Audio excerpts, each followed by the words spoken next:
I say Nick Chubb, but I think Saquon's got that title this year. Just you see what he's doing. Like he's unstoppable right now. They getting him in space, and even when he's not in space, he's able to break tackles and stuff. Just all around good back, elusive, strong. Can make multiple guys miss at one time. So he definitely is my number one running back in the league. What's it say that he has a chance to break Eric Dickerson's That's huge. all-time record? That's huge. It's been a while since they've been up there. So for him to find a new team and be able to, get to that part in his career, it's something that you don't see at all. And that's hats off to his team that he's on, his offensive coordinator, his line, and him. The guys are doing a good job, so we just got to go out there and we got to play physical football and stop that.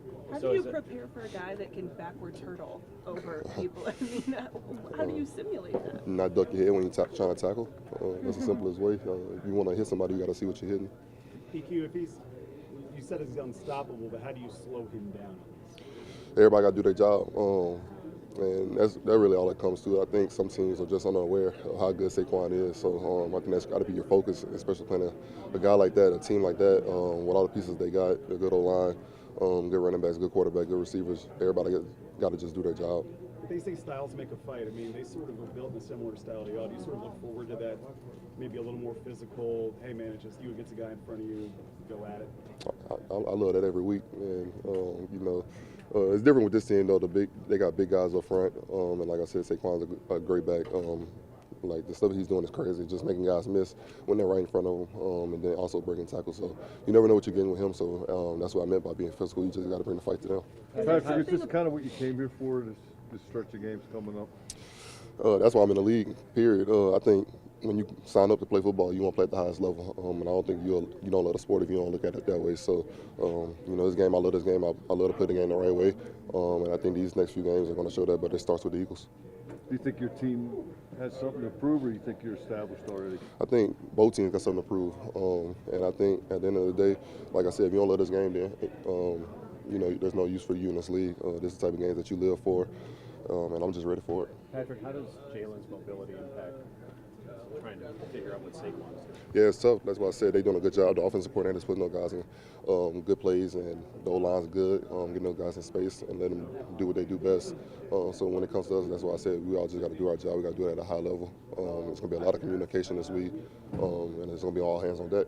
Is there any benefit to having played Nick Chubb last week and now Saquon this week that, you said Nick Chubb's one of the best running backs you've seen. Does that help to kind of stay on that top tier of running back that you're game planning for? Yeah. Anytime you can raise the bar competition, that's a good thing. And having these two guys back-to-back weeks is definitely huge. Two totally different schemes offensively, but at the end of the day, it does prepare you.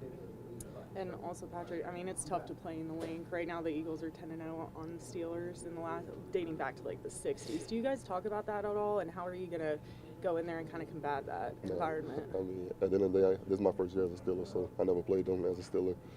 There's a lot of new faces around here. The last time I don't even know the last time the Steelers played Philly. So just for me, it's just a new year. Do you view this game as kind of a tone setter, knowing that it kicks off this 3 games and 11 days stretch that is a real gauntlet for this team? Not really, no. I think we've been preparing every single game the right way this whole season. I'm not looking at the games. After this one, I'm not looking at the games in the past. I'm just looking at this game, focused on this game only. And at the end of the day, it is a tone setter for the rest of the season, but we're only looking forward to this game.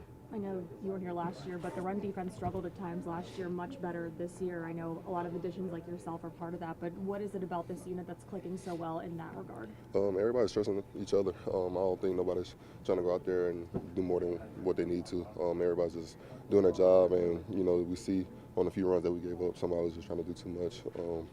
And that's where I got to come in and just make sure all the troops know that we got to have each other back. We got to go out there and do our jobs and just play team football.